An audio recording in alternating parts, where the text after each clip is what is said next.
Hey y'all, it is Miss Miller, and we are going to talk about systems of equations today.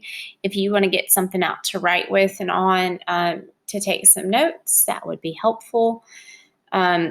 Here at the top of the page, we're talking about systems of equations.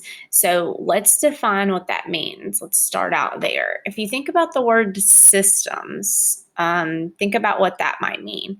Miss Bienes has a really great video on this where she kind of talks about what systems are and explains it really well.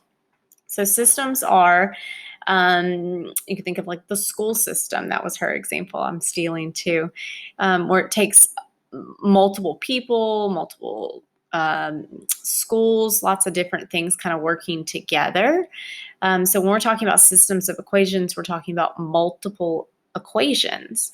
We're going to define it as two or more equations with the same variables. Sorry, my handwriting is so sloppy on here. Hopefully you can read it though. So when we're talking about two or more equations with the same variables, we're going to start out working with linear equations. Linear equations are ones that just make straight lines. So for example, you could think about a system of equations as y equals x plus 1. It's just a random example. And y equals 2x minus 3. These are two different equations. They are both linear. They'll both graph straight lines, and they share the same variables, x and y, x and y. Okay, so what does the solution to a system look like? The solution, the answer. So the solution to a system of equations is always going to be the point where two lines intersect. That's where they meet each other or they cross. And depending on what two lines you're graphing, the point changes, but you can represent that point by just calling it x comma y. If you're solving the system of equations algebraically, we're going to learn two different ways to solve it algebraically. That means solving it kind of like on paper, writing it out. The solution or the answer is going to be the point that makes both equations true. This will make more sense once we start to do it.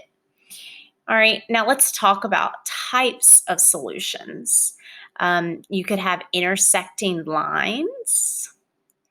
Okay, that's just where if we're graphing two linear equations, the solution, you'll have one. You'll have one solution, and that solution is going to be where the lines do what?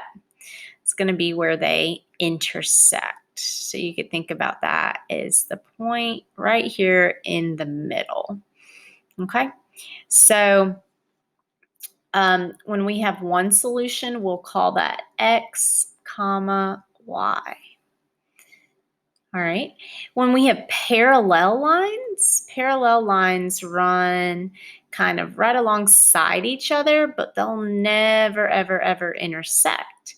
So if they never intersect, we know that we have no solution. There's no point where they will cross each other. All right, and this one's a little tricky to draw, but pretend this is a straight line.